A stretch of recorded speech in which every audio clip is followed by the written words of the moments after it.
Welcome. My name is Kelly Riordan. I'm a classical musician turned creative entrepreneur, and this is the best platform for musicians that are looking to shape their career by thinking outside the box. Sam, so excited to chat with you today. I think your career in many ways is the dream for a lot of students that are currently at university or conservatory. You know, you're acting principal for the Indianapolis Symphony. You performed with almost a dozen other major orchestras. You've toured. Now you have this awesome platform online as well. So before I get too far ahead, let's just start right at the beginning. At what age did you pick up clarinet for the first time? Yeah, so when I was in fourth grade, I was really interested in music. Our school band program didn't start until fifth grade, and Mm. so my parents knew that I had a liking for it, and so they actually got me a clarinet and lessons when I was 10. And so I was sort of ahead of the curve immediately because I was always taking private lessons, and I was already, excuse me, and I was basically a year ahead of everyone else in terms of instrumental music. And we have people that take string, the Suzuki program. We had a couple of those people, and then piano lessons. Obviously, when people are little kids, that's a pretty common thing. But as far as just like an instrument, a wind instrument, I was a little bit ahead of everyone in that regard. And then, really in terms of like making it a career, I didn't really know it was. I don't want to say I didn't know it was possible, but it wasn't really something on my radar. I want to say I sort of fell into it because I was always in music. I was in music classes. Band was like where all my friends were, and what I did uh, socially, basically throughout my life. And so it was just kind of a natural, like, okay, now I go to music school, and I had a bunch of friends that were all musicians, and they wanted to be musicians or they wanted to go to music school. Originally, I intended to do music education just because my Mm. experience was that in that environment. I had a really fantastic band director in high school. He actually was in my wedding, and he's just been a friend of mine for forever, basically since I've known him. And I had a lot of really great music educators in my life, um, both in the private teaching world and in the public education. And so I always kind of thought that that's what I was going to do. But as I got to school, and I'm kind of, forgive me if I'm getting ahead of you, but as I got to school, I sort of realized that I loved performing, um, Mm. and I loved. I didn't want to give that up in order to pursue all these academic things that you have to do for music education, because it's a lot of classwork. It's a lot of, I mean, nobody really knows how to teach. They can tell you what they did, but there's a lot of educational things that go into becoming a music educator, and it's also very difficult just legally to be able to teach in any state, but Illinois in particular, where I grew up. There's It's a very big public education system there. It's very good, and so there's a lot of requirements and student teaching and all this stuff. And I kind of figured out early on that all these extra classes and stuff were kind of taking away from my ability to perform. And so I just sort of pivoted and went straight into performance. I think I didn't really know what I was getting myself into. I didn't really know what an orchestra job looked like. I sort of grew up performing in the musical theater world, so that's kind of where I did a lot of my work in college. There was a fantastic musical theater program there, and so I did a lot of, over the summers. I would just play in shows, and that's how I would sort of make my quote unquote living, my summer job in college. And so I thought I was always going to do that. And as I talked to more and more people and sort of figured out what I wanted, um, I I pivoted more towards the orchestra world. I wanted to play in an orchestra. I want to be a part of that. And perhaps the biggest influence in my life, the most influential summer I had was I got the opportunity to spend the summer at the Tanglewood Music Center in Lenox, Massachusetts, and just being with all those other musicians and playing that repertoire and being, you know, seeing the Boston Symphony play 3 times a week, different programs and stuff. I wanted that, and it was just such a magical summer and very revealing. So I kind of just focused up, and I figured out how to audition, and just get myself in a spot where I would be uh, able to accomplish that, and I was fortunate enough to do that. So here we are. That's awesome. And it's that was kind of an abridged version for sure. I know we Mm-hmm. kind of all have a little bit of amnesia when it comes to kind of a high point in our career when we feel really successful, you feel really grounded, you're happy with where you are. I know looking back, sometimes it's hard for a lot of musicians, but I think people in general to remember the hard parts or the parts where they were really grinding and it was really frustrating. What were some of those moments for you where maybe it was a little self doubt or it was something where you talked about the transition obviously from education to performance, but did you have any of those moments where you were unsure of what this is going to look like long term for you? Oh, I still have those moments. I mean, it's, there's failure is inevitable in this profession, in this career. Everyone fails, and everyone fails a lot more than they succeed, just because the opportunities are so limited. It's not because there's not room for everyone, but there's just a time and a place, and it's so highly subjective too. What we're doing, like what you think is a beautiful player, is could be completely opposite what I think is a beautiful player. So oftentimes we just kind of have to put our head down and do the best that we can, and then hope that whoever's listening and who's ever making these decisions is picking up what we're putting down, for the for lack of a better word. But it, there were a number of moments, especially when I was in school, like I was just like, what am I doing? Like, I went to Northwestern, and a lot of really smart people. Most of my friends were not music majors. I'd say probably 98% of my friend group was not involved in music. They didn't really know what I did, or what my life was like. And they were all sitting there like just kind of cruising, doing their classes, and they'd have like a final, and I'm just like grinding in a practice room hours and hours and hours a day, missing parties, missing hangs, missing, just having this constant kind of uh feeling of like, oh, is this all going to be for nothing? And they graduated and they get their six-figure job and blah, and they're all happy and everything, and I'm just like, whoa, here we are, the real world. So a number of those moments. I mean, I still have moments of self-doubt. Like, there's imposter syndrome is definitely a real thing. There's a lot of times where I feel like I'm, I'll go to orchestra rehearsal and I'll come home and I'm like, what am I have no idea what I'm doing. Like, why did that go so poorly? Or rejection happens a lot, especially when you've auditioned as much as I have. While I've been successful, I mean, I've also come close a lot of times and not gotten it, and just the grieving of that takes a toll as well.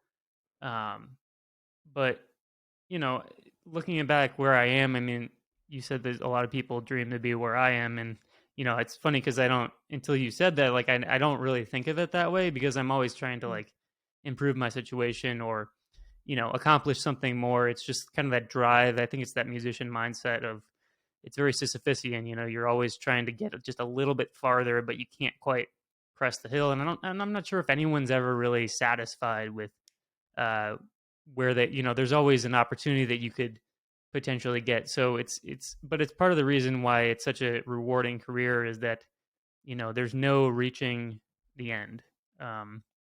So yeah, I mean, to Yeah. answer your question, there's a lot of self doubt, a lot, a lot of failures. There's a great Kobe Bryant quote where they talk about somebody asking him a question, and he's like, yeah, I don't really think about, I don't really have doubt, because uh, you just prepare the best you can and you do the best you can. And sometimes you succeed and sometimes you fail. And either way, you're going to have to wake up the next day and do it anyways. So why would you spend time worrying and doubting yourself? And so I really enjoy that quote. And I try to tell myself that as much as possible, um, because doubt creeps in a lot. And then I'm just like, well, all I can do is just prepare the best I can, and work as hard as I can. And if I don't do that, then I know that there's something that I can improve upon. But if I do that, and then the results don't come the way that I hope them to come, then there's nothing I can do. I did the best that I could. So yeah, it's very hard. You have to be very you have to have a lot of fortitude, I think, as a musician.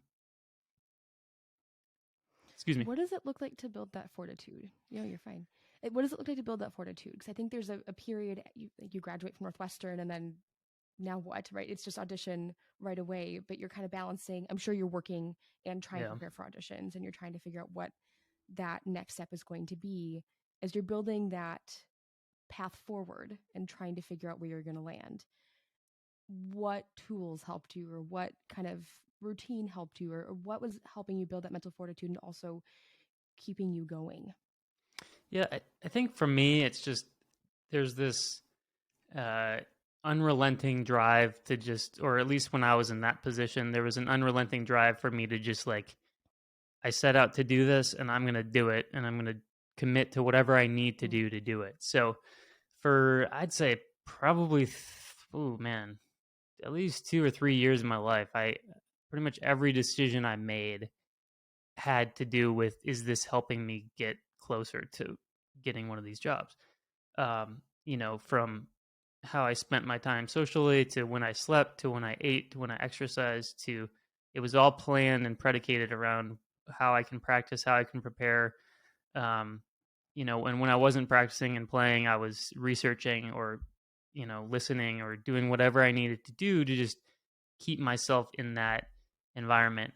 Obviously, different people have different paths that way, but that's kind of what mine was. Kind of just like, I want to prove that this is something that I can do, and also like I just wanted that life. I wanted to. Freelancing is not really for me. The uncertainty of it is uh, it's a little unsettling for me. And there's nothing wrong with freelancing. It's just for because there's part of the time I wish I could freelance because I think this year more than I think I've gotten asked to like play with different orchestras like 7 times already since the fall, like 7 different weeks. And I could only do like one of them because I have to be here and work. So like there's places where freelancing is awesome and rewarding and you can do really well with it, but I wanted the stability and just the weekly schedule of like playing in the same group and like having a predicated thing that I could count on. So I think that's what it was, is I really wanted it. And I lived in I guess it was like an apartment. It was a big apartment. It was like 5 bedrooms. And they were all musicians and they were all kind of like in the same position that I was. But they didn't really want it as bad as I did. Or they didn't want this. I shouldn't say that. They didn't want the same thing that I did. And it was very clear based on like their habits versus my habits, and like kind of how we went about those couple of years that we all lived together. And they're all doing great. Some of them are still in music, some of them aren't.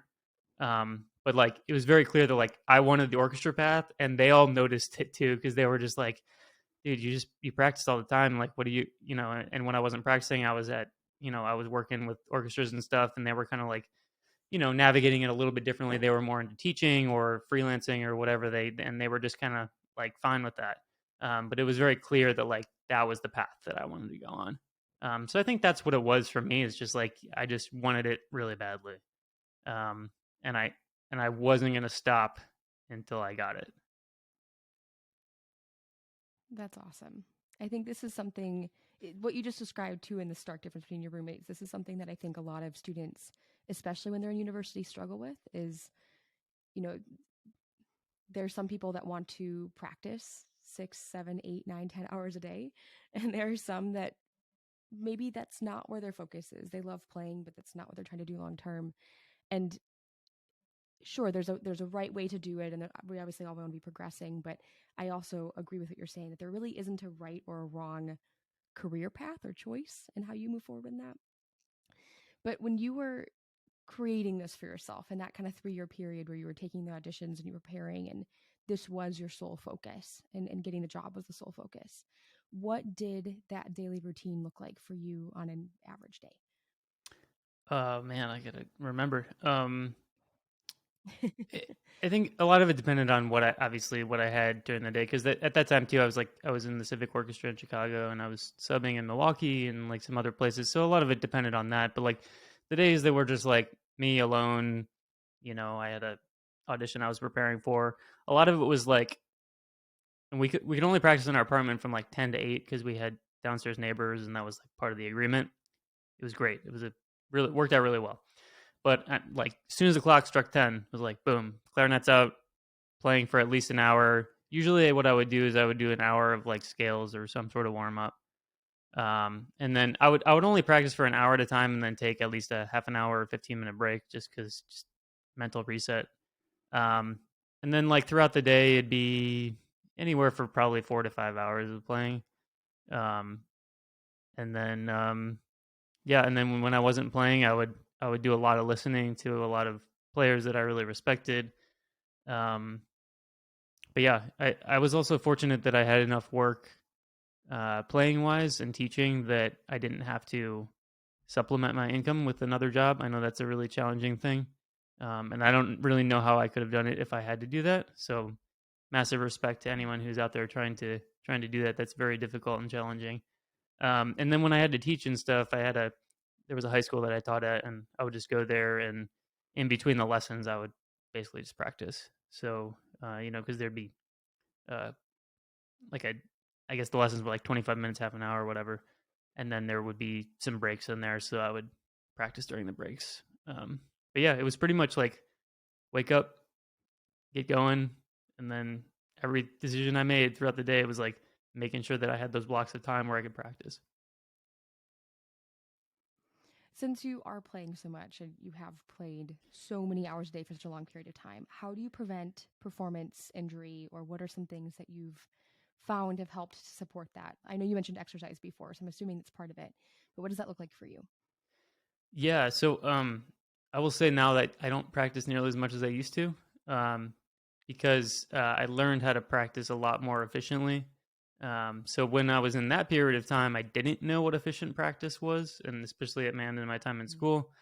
And now that I've played all the repertoire and I know what works for me and know what doesn't work for me, I can basically do in what I used to do in 3 hours in about 20 minutes. So, um, Mm. and especially, there's days where we have 4.5 hours of rehearsal. Like, I'm not going to go practice for 3 hours. I might do like a little bit of a warm up before rehearsal. But then usually, like, unless there's something that I need to work on for like the next week or whatever, a lot of times I just won't play the rest of the day, or maybe like an hour or so. But again, like I said, I could get a lot more done in a shorter period of time than I previously could. So I'm going to preface it with that: is I don't practice nearly as much as I used to. That's not to say that I don't prepare and that I don't get things done. It's just it takes me a lot less time, and I know what I need to do in order to sound good and whatnot. Um, but in terms of preventing injuries, yeah, I think exercising is big. We spend a lot of time kind of hunched over, leaning forward, and so I do a lot of exercises to strengthen basically my upper back muscles, like wall angels and these band like pull whatever they call it, like face smashers or whatever. Just anything to like strengthen the opposite muscles, because we spend a lot of time contracting this way. So anything I can do, these middle muscles in the back, to the posture muscles, essentially bring those back and get those as activated as I get the front ones.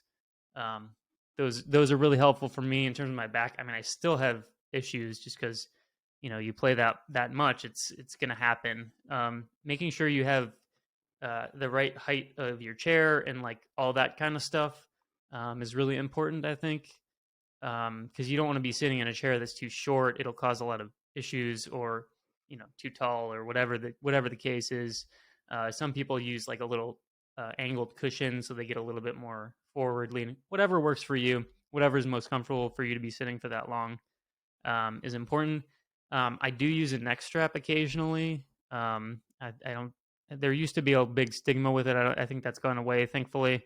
I had a lot of hand problems when I was a kid, especially my right hand.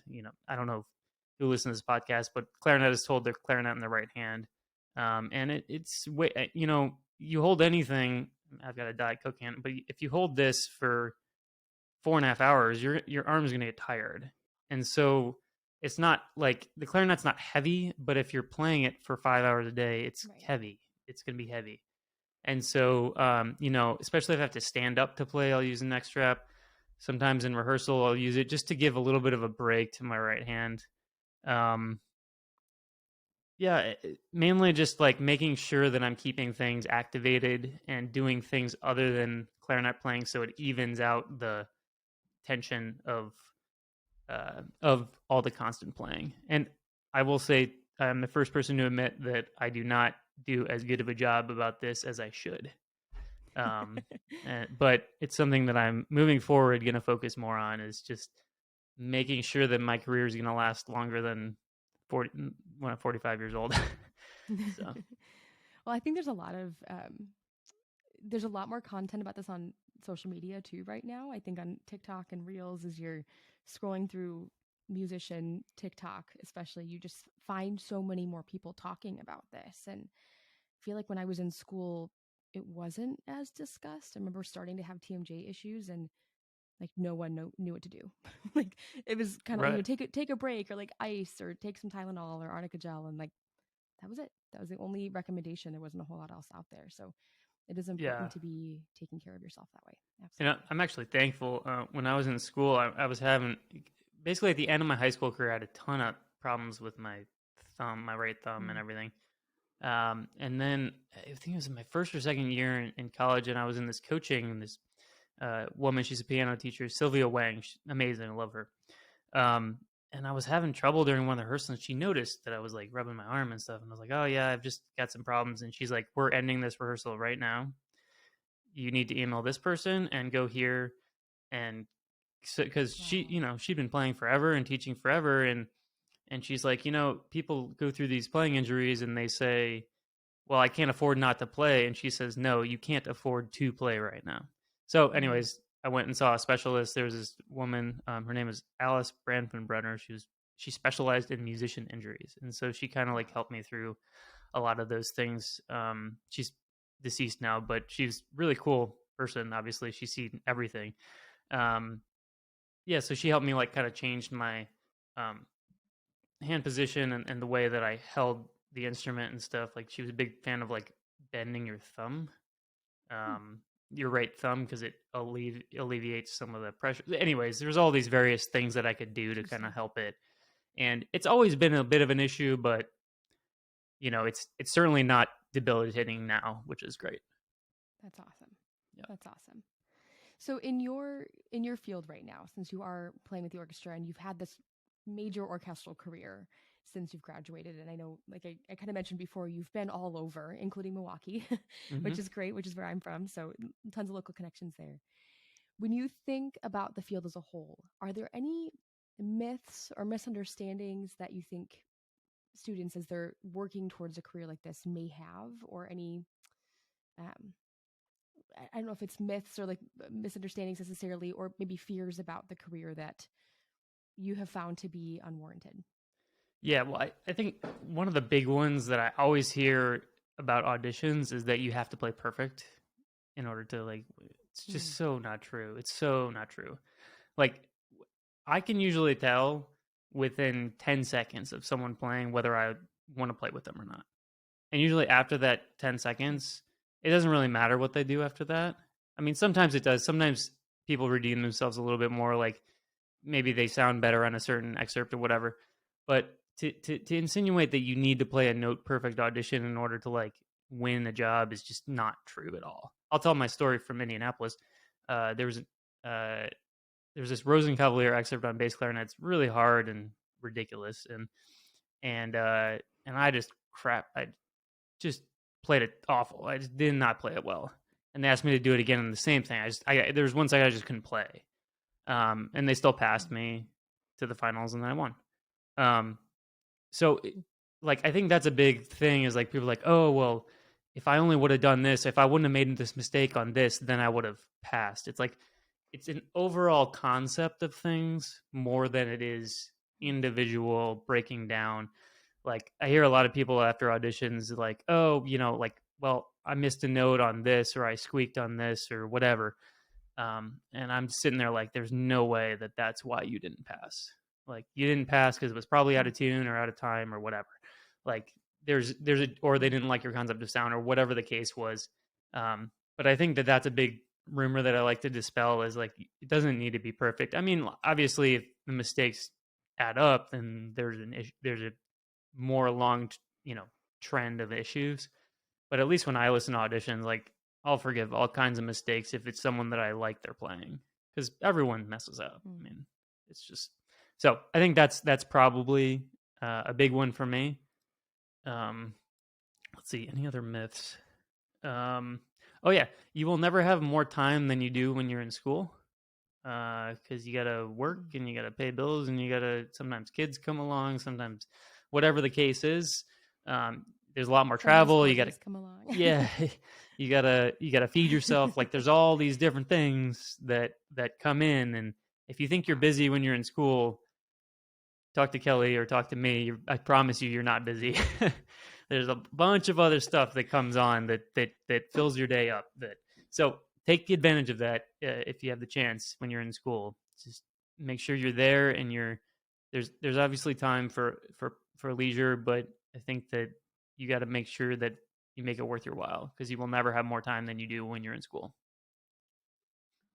That's awesome. I think it's like you said, there's this transition after school where you're trying to figure out your career path, and then all of a sudden life takes over. And if you don't, not that there's no hope ever if you don't figure out your career in the first 5 years after school or anything like that, but even in those first 2 years, you do have time. Like it's not too late. You don't have to panic, but creating that time is easier the younger you are because there's just less responsibility on you. Yeah, exactly.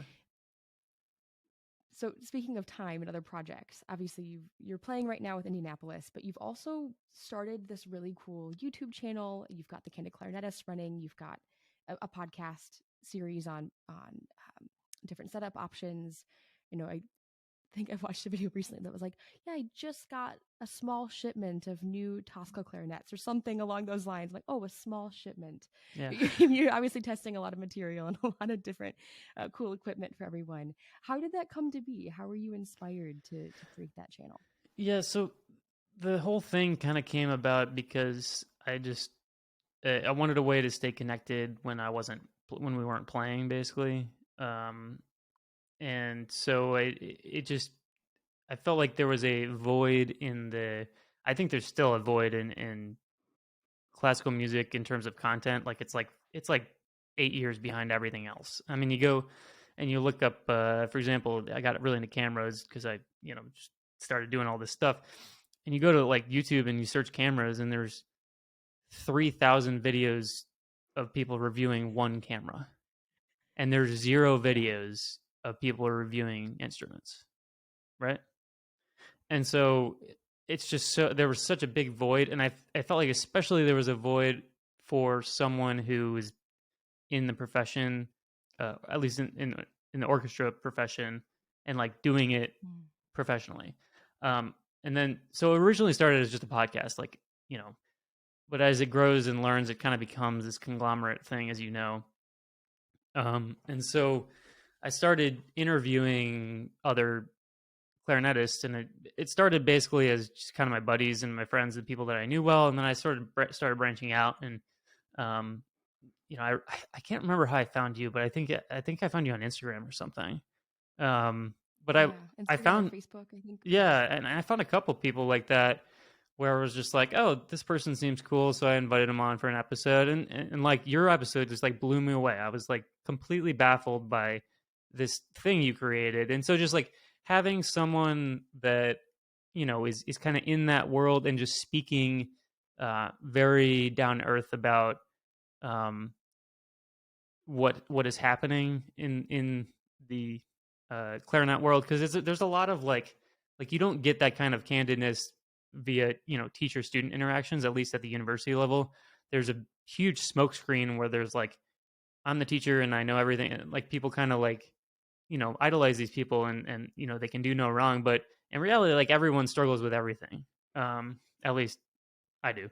And so what I wanted to do is create this series where I was talking to people about like real problems and real things. And it's happened a lot in the sports industry where there's this basketball player, Draymond Green, he's the NBA champion, and JJ Redick, who's in the league for a long time. And they have this thing that Draymond Green calls it the new media, which is basically like the players, when they're playing, are creating this platform, a podcast or a YouTube channel or whatever, where they're talking to other players about like the actual stuff that goes on during an NBA season, not just like how it's spun by somebody who's not in the room. And so I really wanted like people that were in the room talking about the real problems and talking about like what it's like to do this. And uh, everyone that I asked was great. And people were like really willing to share like, things that they probably wouldn't share to their students, certainly not in private. Um, and definitely not in like a master class. Um, and so it was nice. Like I talked to a bunch of people, a lot of people I didn't know very well, like Greg Radin. I didn't really know him. I auditioned for him once, but he got on there and he talked about all kinds of stuff, and it was great. And Jonathan Gunn talked about his time in Cincinnati and now he teaches and everything, and so like just these like superstars of the clarinet world that were coming on the podcast, and we were just like kind of talking about some pretty real stuff. We got into mental health, we got into like all kinds of stuff, and so it was cool. I've been very delinquent in it recently because I got into another side hustle hobby kind of thing. But I hope to at some point in time to bring it back and just continue this sort of like new media of the music world, because like I said, and you're very aware, like the content in classical music is just so far behind everything. There's a couple of pioneers I think that are kind of pushing that. And I think Callie is probably the one who started it, I would say, at least in the clarinet world, in my opinion. She's the first one that kind of like is like, I have a YouTube channel and you can learn a lot of stuff about clarinet. Eric Black does a really great job on YouTube. He has a lot of really cool videos. But I think there's still a lot of room. Like there's nobody, and I think except for me, like doing it. I guess Nicola Baldaru kind of does it, but his is more like performance based rather than like humorous and whatever. There's a horn player that does a really great job of it. He has a bunch of Instagram. His name is Scott Leger. He does a bunch of stuff on Instagram and YouTube, and so he's awesome. But aside from like those select people, like it just doesn't exist. Whereas like you go to any other industry, it's all over the place. I mean, there's not enough of it, or there's way too much of it. I think, So it's something that I think is definitely a niche where someone can really capitalize. And I tried to do it, but I'm taking a little hiatus right now. But I think that there's still an opportunity in the future to revisit it whenever I choose. So Definitely. It's an interesting hold too on, when we talk about YouTube specifically, but even on TikTok and Instagram, so many careers. And you talked about athletics as a big one. I mean, sports, they are so good at creating this short content or teaching short skills or talking about these things openly. When we look at the full picture of a career, there's all of these tiny little kind of alleys that people have created for themselves. I know, for example, I mostly talk about studio building on my social media because that's kind of the brand that we've created. But there's so much opportunity for people that are even in the audition process or are further along in their careers or teaching at the university level to create content that is educational and helpful, but also can benefit everyone across different instruments, because it's not just education for clarinet or education for trumpet. It's widespread. This is what it's like to be in the industry. And I think we can affect a lot more change that way, which is exciting. yeah, and it is tricky too sometimes, like because there's a lot of stuff that is very stressful. Like auditions, very stressful. Like I just took an audition, and I really considered like filming and like chronicling my process just to kind of see, because it's never been done before where someone's just like start at the beginning, chronicled their travels and the audition and everything. And I just decided ultimately it's like, you know what, like I'm stressed out enough as it is. I don't want this extra thing, me having to worry about it, Yeah. and putting it all out there. Right. So ultimately didn't end up doing it, but like that'd be fascinating for me to watch. If someone else did it. I'm not going to do it, but if someone else wants to do it, like that'd be fascinating. That'd be fascinating content. I think a lot of people would be really interested in it. It's like, okay, because you just get a little snapshot of what people do, but there's a big iceberg underneath what's above the surface. So I think that kind of stuff, absolutely. I tried to do a little bit of it when like when we went back to work and stuff and I tried a new clarinet and stuff, I did like a kind of like, here's my process and here's what I went through and stuff. And I got a lot of good feedback on that. And I thought that was really interesting because, like you said, like no one's doing it. Whereas, like, Right. like athletes and stuff, that's like their career, their second career is like chronicling their lives basically. Um, and so I think there's an Right. opportunity for musicians to do the same thing. It's just no one's really figured out how to do it yet, or they just haven't done it yet. Well, it is a lot of time. I mean, Oh content yeah, creation takes so much longer than someone who's not creating content would think. I mean, that's a whole other yeah, problem that runs alongside this is if you are trying to chronicle your audition process, then it's setting up cameras and microphones and recording your practice and then making sure that the equipment comes with you and finding a place to do that. And even when you get to a warm-up room in an audition, where are you going to set up your camera that is okay with everybody else around you, and what is that going to look like? It does add a lot of stress. Plus, then you have to on the back end edit it, figure out how you're going to promote it or how you're going to publish it or where it's going to go and right, what format. It takes forever. I mean, I always kind of joke, but like my dirty little secret is that it's not me posting on social media. It's my technical co-founder is doing all of the video editing and yeah, content creation and strategy, because where would I also fit that in? I just don't have the time. And I couldn't do that without someone else's help. And, most people either can't afford that or don't want to go down that path because it is a lot to yeah. And the have to learning curve create is that steep.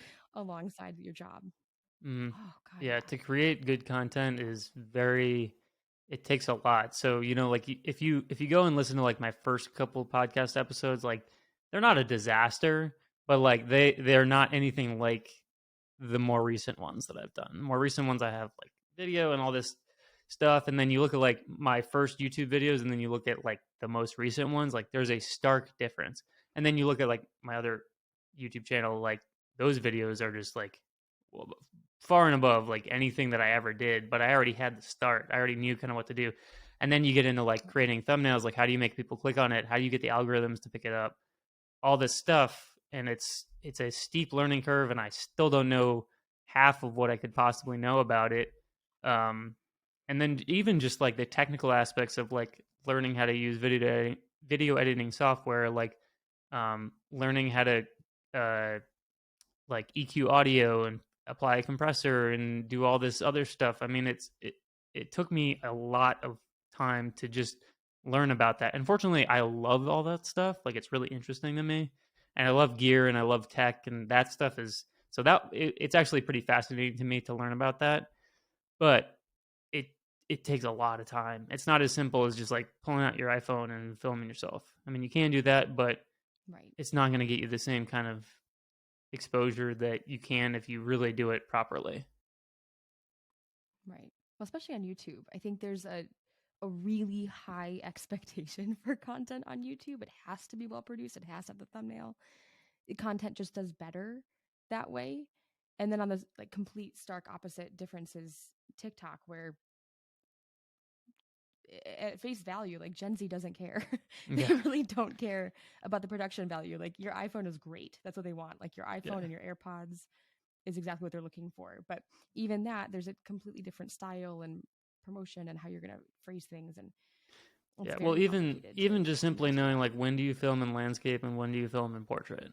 I mean, I personally think portrait Yeah. videos are an abomination, but that's what all the that's what all Instagram and TikTok likes is they like Yeah. portrait videos, and so like just me learning how to like make my landscape videos into short form content and like figuring that out. That's a Right. big it took me a while to learn how to do that where it doesn't look terrible. Um Right. so it's a lot. And like I said, I don't even think I've scratched the surface of what it could possibly be. Um so yeah. So jumping back to your performances a little bit, I know we talked about sports a lot. So do you have any like superstitions, rituals, anything you do before auditions or performances? Um I wouldn't say I have any like rituals that I do. Um I always make sure that I eat like something because, well, I shouldn't say I make sure. I try to make sure that I eat something because the last thing I want to do is get to like a really important solo and then like realize the only thing I'm thinking about is how hungry I am. So I always try to make sure that I have eaten something within the last couple hours before a performance. But yeah, I think the main thing for me, I think a big trap that people fall into is like the way to like make yourself feel better if you, um, so like for example, we did Capriccio Espanol in June of last year or June of this year. Sorry. Um, Obviously, it's a big concert. We also did Rhapsody in Espanol, which has some solos and stuff in it. And I think like the initial reaction that people have to make themselves feel comfortable is just to play stuff over and over and over and over and over again, especially before the performance. And I'm a big proponent of like play stuff slow. Like I was on stage like before Capriccio,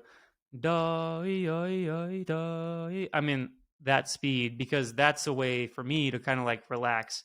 Whereas if I just like start playing through everything, then all I'll do is like work myself up, and it's not actually going to help the performance. So Yeah. that's a big thing that I do is just to remain calm is like practice things slowly and just make sure I feel comfortable with how things are responding and I'm not just playing through stuff just to play through stuff. I think that's a trap people fall into is playing things full speed all the time because it's gonna like I don't know it doesn't really do anything. It just kind of like gives you a split second peace of mind and then you pick your clarinet up and play it again and so but yes I don't have any superstitions I would say. I used to but I don't anymore because they stopped working or they would work sometimes and not work other times so then it's like what's the good in the superstition. um yeah, mainly it's a mental thing for me. It's just making sure I feel comfortable and like, um, and even if I don't feel comfortable, like I still got to be there and do it anyways. So, just try to make the most of like whatever the moment is. Um, and I've started kind of just going for it a little bit more. I was always very careful with what I was doing, but I think playing principal has really helped me to kind of like just kind of you know try to go the extra leg and see what happens. Because the worst thing that can happen is you mess up. Nobody gets hurt. So When you made the switch to acting principal, and this is the whole season. I mean, you've got the gig, which is super exciting. I know you're still taking auditions and you're working towards things, but in that position and making that adjustment, what challenges have come up for you? I know going for it is a big one, but is there yeah, anything else that has been surprising? it's shocking how much more work it is to play principal than it is to play in any of the other chairs. Because you always have something. I mean, every week. I mean, I could go through my orchestra calendar, but just off the top of my head, like first week back in January after we finished our Christmas shows, we're doing Nielsen 4, which has a ton of clarinet solos. Week after that is Mm-hmm. Shostakovich 1, which is like one of the biggest Shostakovich clarinet symphonies. And then I think a couple weeks after there's is Beethoven 8, and then the week after that is Beethoven 6. So it's just like one after the other, and every week there's going to be something on the concert, right? Even if it's not like a major thing, there's going to be some solo, some big part, some really technical, horrible thing like Bartok piano concertos or like just stuff like that. It's not a horrible piece of music, but it's always hard. Um, and so like when I played bass or second or whatever, like it was a little bit easier to squeeze in, and also just like the amount that you have to stay on top of your reads and stuff and making sure that you have like plenty of stuff to play on. So that that was a big adjustment for me, was just like there was a lot more preparation time needed just to get everything feeling comfortable. The other thing too is like you hear different things when you move over. The orchestra sounds different to you because you're closer to different people or farther away from others or whatever the case is. It's a totally different experience, playing principal, I think. But yeah, I've gotten a lot more settled, I think, because I've done it for a year and a half now. And so it's a lot more comfortable now than it was when I first started. Um, and since I've been here, I've had a number of stints as acting principal for various reasons, but um, but yeah, it's always a challenge for sure. Um, but I'm also very fortunate. I've gotten to play pretty much everything that's worthwhile. on clarinet, aside from a couple things. But um, yeah, I think it's been good for me. It's been good for my playing, um, and I'm ready to not work as hard at some point in time. But no, it's good. It's good. It's really my colleagues have been very supportive, so I'm very fortunate to be here and um, be in the position that I am. They seem happy with me, so that's always good. That's awesome. Maybe a final kind of wrap up question as we look at your career so far and what you're working towards, and then comparing that with people that are where you were when you were just graduating and they're in that maybe, first couple year grind, trying to take auditions, find the gig. Two-part question. A, do you think that musicians have to be more multifaceted now than maybe they had to in previous generations? And B, if you were going to give a tip on how to balance everything or find success and confidence in their career, what would that look like? Um, as far as needing to be more multifaceted, I'm not sure if need is the correct word for it. You could still do it if you have a one track mind. If you really want to make a career in music, though, it's very very highly beneficial to have um, more than one thing. And I think the only reason why I do is because my main source of income was cut. Uh, it was just cut off, not by any fault of my own, but it was just the way the world was. And so I had this Yeah. like, oh crap, I don't know what else to do moment. And that branched me off into the podcasting world and the YouTube channel and all that stuff. And then that subsequently branched me off into now what is my other side business. So, which has nothing to do with music. So, the great thing about that is that if music, if something happens with music again, which God willing, that will never happen again. But I know I have something else now, and I'm a little bit more well rounded than I used to be. So, even me, where I have this job and it's as stable as you can get, really in the music world, I now have this other thing that I know I can do. I'm also pretty good at video editing now. I know how to do a lot of stuff on the computer. So I can figure my way through life a little better than I did before because I just have a greater skill set. Um, what was the second part of your question? I'm sorry. Any kind of advice for someone that is just starting the career and maybe they want to be where you are right now or they're trying to figure out what that balance looks like? What would be the biggest Sure. piece of advice that you can give? Yeah. So a couple things. I think the biggest thing for me is figure out what you really want to do. And that's so if you want to play an orchestra, that's fantastic. I recommend it. It's a great thing. Uh, but you have to be willing to put in the work, and you have to be willing to um, you have to want it bad enough. It can't just be like a side thing. Um, but if you don't want to do that, don't just do it because someone wants you to do it. It's the same thing with like you don't have to take an audition if it's in a city you don't want to live in. You don't have to play a recital here because your teacher wants you to do it. Like like those kinds of, I think a lot of times people get pushed in a certain direction where they don't really want to go in that direction, and you don't have to do that. Like there's nothing that's going to stop you from not doing that or doing that. So figure out what you want to do, and then figure out the biggest thing for me too. And I heard that, are you familiar with this guy named Mr. Beast?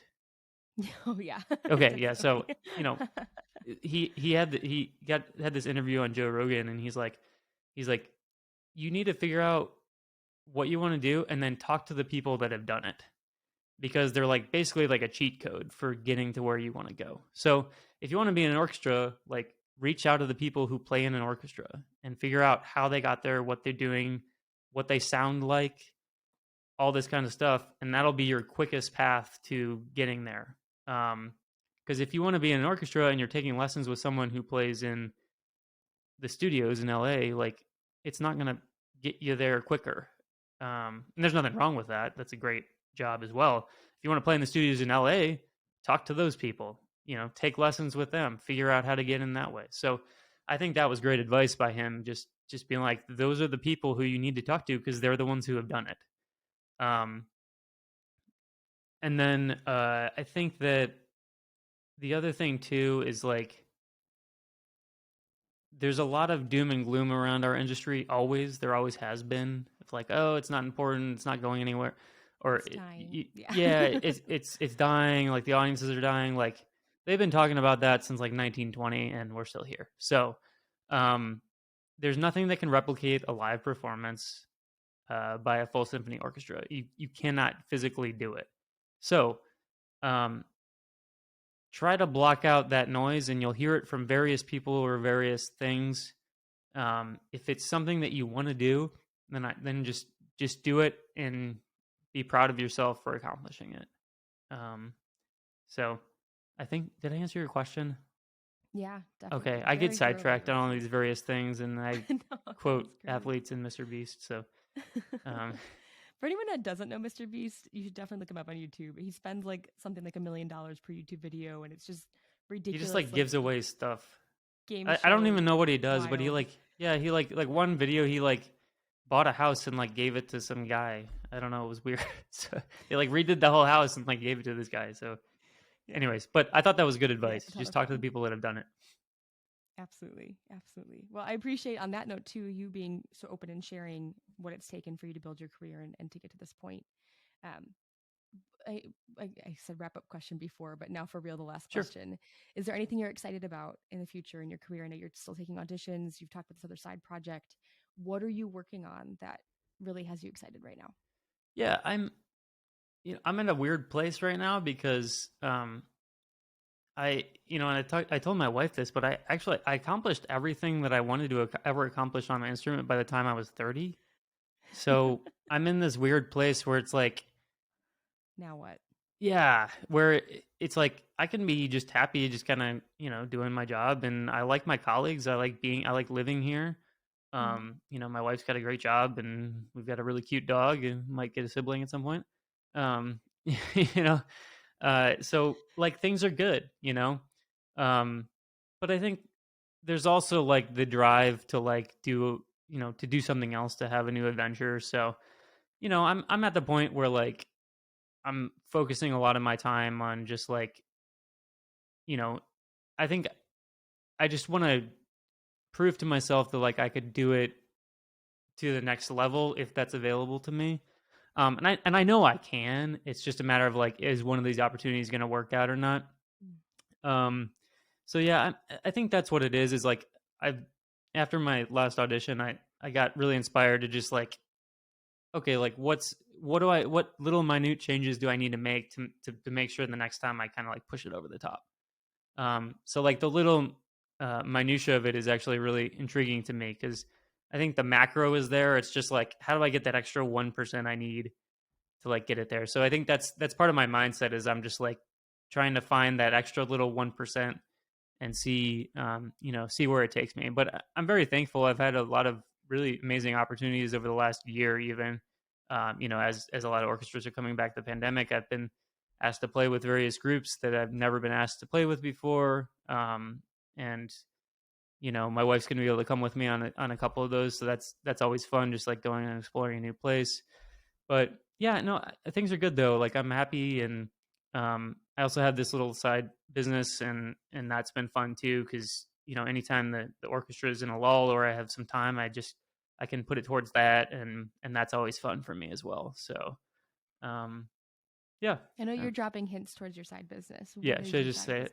business? So Yeah, I go got for it. into like buying and selling sports cards, and I have a YouTube channel for it as well.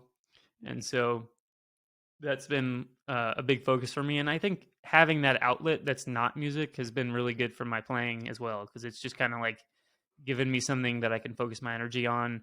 If like I have a bad day at work or whatever, I can just go home and list some stuff on eBay or whatever I need to do, or edit a video or whatever. But it's been nice to kind of like take my mind, so not all of my mental capacity is taken up by whatever happens in the orchestra, which has been great. So yeah, but to answer your question, just like I've thought about getting into some more teaching, or restarting the podcast, or just kind of like working a little bit and see if I can get a little bit better, and um maybe, I don't know. So just kind of like continuing on the path and being thankful for what I have.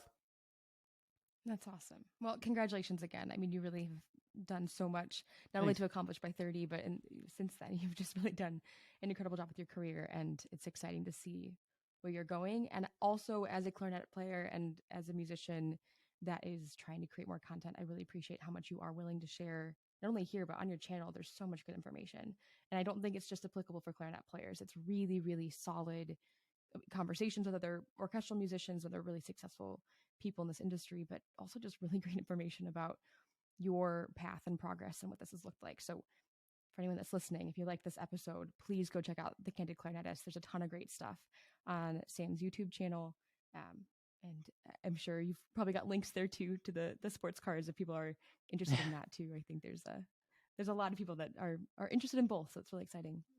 Thank you again for your time. Any parting thoughts? Anything else that we want to touch on, or are we good to go? No, listen to Kelly if you want to build a great studio. Thanks. Appreciate it. Yeah, of course.